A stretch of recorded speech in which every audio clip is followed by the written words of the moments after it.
Hi, today I will show you how to complete the Dark Ops challenge called Social Distancing. This one requires you to reach round 20 without getting hit, and to be honest, this is probably the hardest Dark Ops in the game for zombies.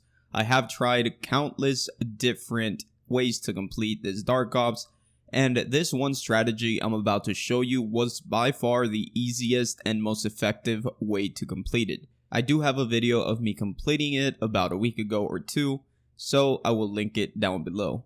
But anyways, let's not waste any more time and get straight into the strategy. First off, do not turn on power. This will prevent dogs from spawning in for the entirety of the game.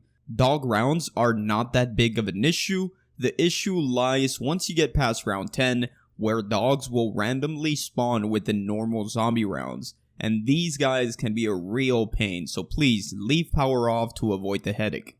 So, in your loadout, you want to take a Gallo or an M16, really any weapon that you feel comfortable with, and take the Ether Shroud. Those are the best options for me in my opinion. As soon as you get enough points, get stamina up and go to the control room to begin doing trials. The goal is to collect legendary rewards to obtain the Shockwave Wonder Weapon and another Pack-a-Punch weapon. You want to avoid certain trials that might make you fail, like killing enemies with melee. The one that says take damage and regain health, obviously you don't want to do those. The best challenges for this are anything that involves getting kills with your weapons or equipment, and the ones that ask you to stay at a certain location for as long as possible. Also, be careful for challenges that require you to kill zombies at a certain location.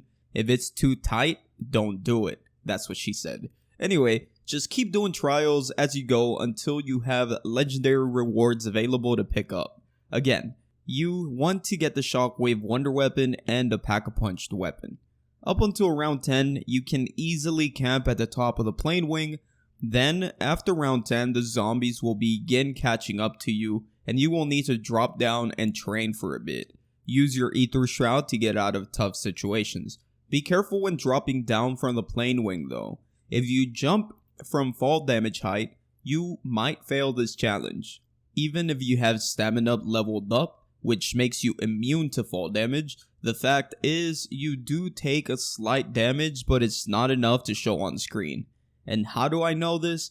Well, because I had a trial that said take damage and regain health, and when I jumped from the plane wing from fall damage height, the trial kept on blinking as if I had progressed towards it, even though I had stamina fully upgraded. So you want to just drop down and avoid jumping or sprinting off the wing. Worth mentioning that I'm not 100% if this will cause you to fail, but honestly I would not risk it.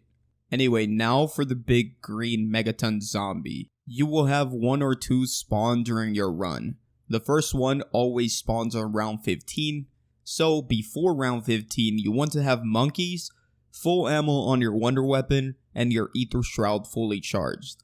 At the start of the round, go ahead and throw your monkeys, and the megaton will always spawn from the tunnel entrance.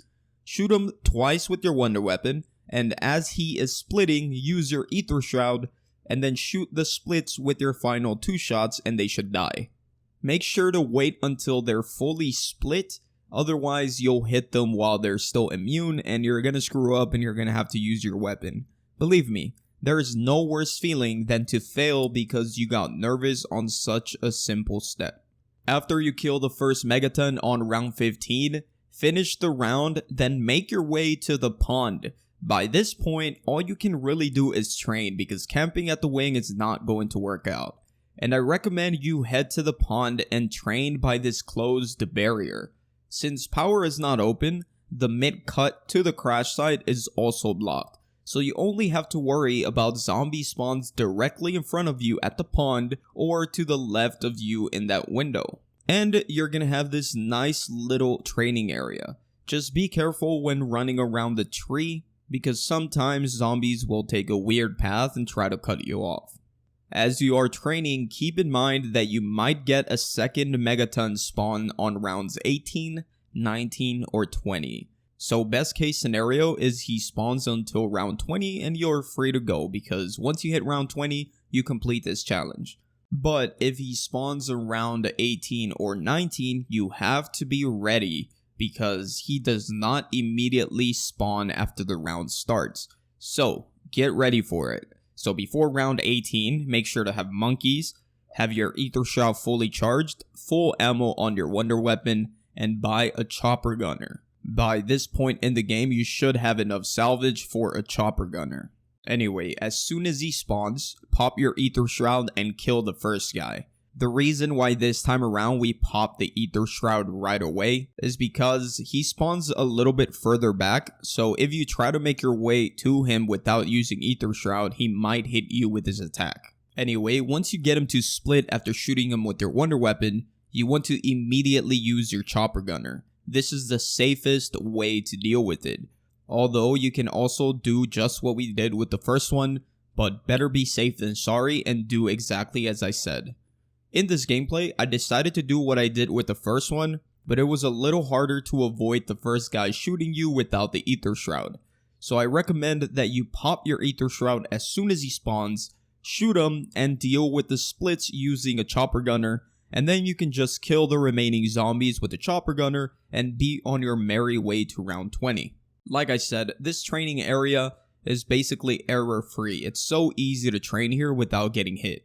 Also, be careful when using your chopper gunner. Make sure you are away from zombies before calling it, because if they hit you while you're calling it in as you're bringing out the laptop, it can cause you to fail the challenge. I mean, I'm not entirely sure about that, but you never know. And that's basically it, guys. Spawn in, turn on power, do trials, get the wonder weapon and a pack-a-punch weapon from rewards, get ready for round 15 megaton spawn, and then go to the pond, train, and expect another on 18 or 19. This is by far the best strategy you can do to complete this Dark Ops challenge on solo. Believe me, it might take you several attempts, but once you complete it, it is the best feeling in the world. Hope you guys enjoyed this video or found it helpful, and if you did, please don't forget to drop a like, as that would be greatly appreciated, and if you want to subscribe for more content like this, that'll be awesome as well. Have a good rest of your day, and I'll see you guys on the next one. Peace out.